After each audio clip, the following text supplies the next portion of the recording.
So, anyway, once again, necessary to the security. What do they tell you about security now? They tell you need homeland security, don't they? Yeah. Wasn't it the mobsters, or wasn't it, criminals who came up with the idea of, let's beat up one guy and then sell him insurance so he doesn't get beat up again, and all the other little businesses around all of a sudden start paying their fees and their dues?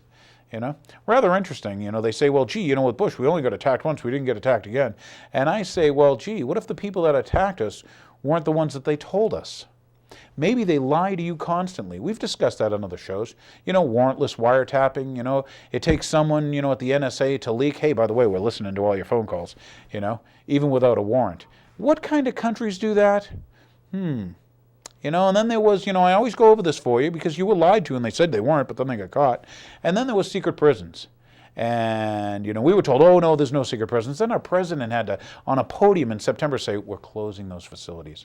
Then there was torture. No, this is America. Remember apple pie, hot dogs, baseball? Think of sports nuts, right? Baseball and all that stuff. We wouldn't torture people. Torture's, no, not a. Then it's like, well, gee, I guess we do torture people, but we're going to stop now. Oops, we got caught. Have you seen how we as a society have changed? We've changed. We don't watch the ball anymore. We're not paying attention. Okay, they've got us distracted, okay, and you wonder who and how. But back to, let's get to your media. Here's an issue of Newsweek. This one I thought was interesting because now we have the new global elite. Think about what that says and what that means. I'm here trying to talk to you every now and then and say, folks, these globalists, they're hurting your family, they're hurting you, they're killing your republic. They're enslaving the future generations of America. They're doing it. They, the banksters, these global elitists, the new global elite, okay? Do you understand what's happening? Do you ever hear the term the New World Order? Yeah, well, it's funny because, who was it, Kissinger, that war criminal, talk about a criminal, okay? Vietnam started on a lie. I mean, should I even go into Cambodia? Kissinger. Yeah, well, who's the last guy who sold us a world order? Who's the guy who coined the phrase? Yeah, remember him? That's right, Sharon viewers. You should remember this guy. He wanted a new world order. It was so bad that Walt Disney had to make fun of it with the New World Order thing, in the Fuhrer's face. Go take a look at that, Next time you get on YouTube or whatever, type in the Fuhrer's face, and you'll find out that back during the war, okay, yeah, even Disney knew what was going on and said, when I say Disney knew, the people at Disney, I don't know what Walt knew. I wasn't a Walt guy. Where I'm going with it, though, is this New World Order theme. You heard George Bush Sr. talk about it, right? Like 200 times. So now, what do you find? You find, global elite. You recognize the guy? Now let's see. He comes from a state where, let's see, Chicago and crime. Okay, never heard of that. Elliot Ness, the Untouchables, right? Gee, Baglievich, okay, what's he doing? Oh, he turns out to be a crook, Gosh, does this mean, when all the people around, how about he gets what? He gets Ridge, right? Wasn't it Ridge, or Richardson, I'm sorry, the guy from Arizona who had to step down? He's going to be, what, Secretary of the Interior or something? All of a sudden he's got to step down. Why? Because he's a crook over in Arizona or something? Okay, so this guy has buddies who are crooks. Well, he also has buddies that are bankers. Remember, you wanted change? Well, we've got that new guy who's going to be Secretary of the Treasury. And where does he come from? He comes from the New York City Federal Reserve. Don't you find that interesting? Yeah. All right, so anyway, back to thoughts on political power. Power, huh? The new global elite. Yeah, so they're what? They're taking, are they going for power? When you have all the money, is the only thing left worth going for power? Okay, I'm going to give you a quote here, and this one I thought was interesting. Not just for Sharon viewers, for all you people out there, okay? Because you may not think you're being lied to constantly. I've got to ask you, who are you kidding? They lie to you constantly. But I'll tell you here's somebody who talked about lies a while ago. You might have heard him. I believe his name was Joseph Goebbels. But this is what he said. If you tell a lie big enough and keep repeating it, people will eventually come to believe it.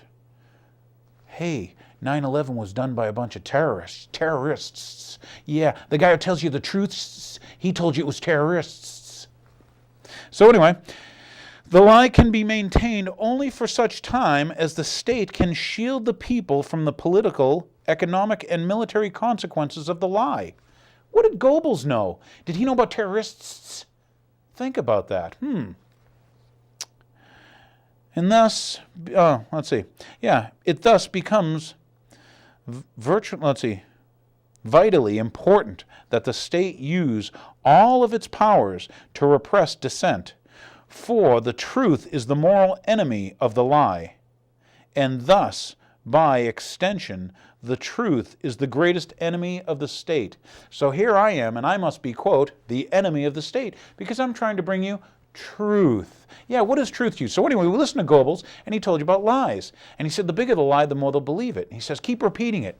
9/11 was done by terrorists.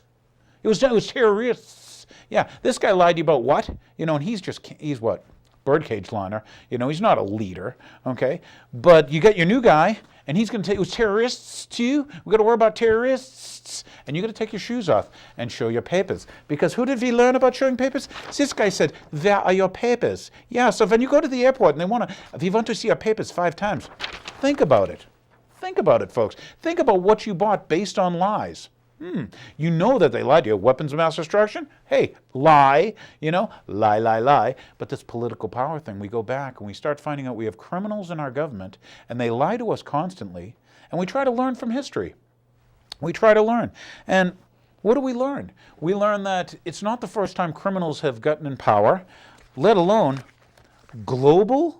Yeah, global. Think about global elitists, huh?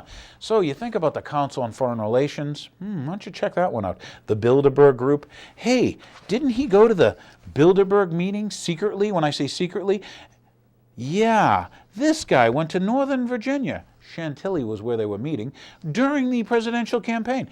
Dumped all his reporters off behind, said, hey, see you later, lied to them, lied to them. Da-da-da! Yeah, nothing new. Okay, so I thought that was interesting, but this political power thing. So now we have global elitists. Hey, I'm not the one who's telling you this global elitist. Newsweek tells you there's global elitists. Yeah, and you think they care about you? Do you think they care about your family? Do you think they care about this nation? Do you think they care about your future? Are you just little people to them?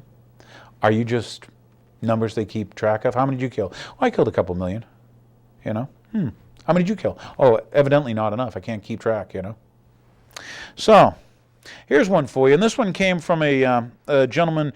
They called him Lord Acton. Do you want his real name? It was John Emmerich Edward Dahlberg Acton. What a long name, huh? Rather interesting. Baron Acton. He lived from 1834 to 1902, but this one you may remember. And that is, power tends to corrupt. Is that what you see? I mean, when you say criminals in your government and stuff, would you call that corruption? And then he goes on and he says, and absolute power corrupts absolutely. Great men are always bad men. What the heck? How can that be? Why would people want to go for this power thing, And once again, what does political power mean? The end result of political power is, this is a badge, this is a gun. This is why our founding fathers wanted the people to have the power reside in the people, not in some executive branch, not with foreign bankers, not with a centralized bank, that gets the power over you economically and then steals from you. We'll do some quotes on that for a bit. But once again, the New World Order thing, What do you know? What do you Sharon viewers know about the New World Order? We mentioned that Hitler mentioned it many times, and that Bush Sr. mentioned it. We also found out that Prescott Bush was a Nazi. That's right, George's grandfather had his assets frozen in 1942. And meanwhile, we get this guy and we think there's a change. But what do we find out about him? He's tied in with Zbigniew Brzezinski. Oh yeah, that's right. And, his cabinet and cabinet choices, he's chosen the bankers. He got 4 times the money from Goldman Sachs than McCain did. Did that tell you who was going to win? So once again, who's running this country? And at what point, when corporations get so big, I think it was Mussolini who said that a better name for fascism was corporatism. So think about that. This is Mussolini. He's saying a better name for fascism is corporatism. Now, maybe it's me, and maybe it's only my life, but have you noticed that, not only are the corporations getting bailed out, you're not getting bailed out, your children, all this money they spent on bailouts and stuff, they could have not only paid for everybody's university education, okay, but all the schools, how about some bridges, a couple roads, but no, what are they doing? They're selling off our roads. Rather interesting, huh? Remember, Menino in Boston was going to sell, the city hall, and then say that we need to build a new one.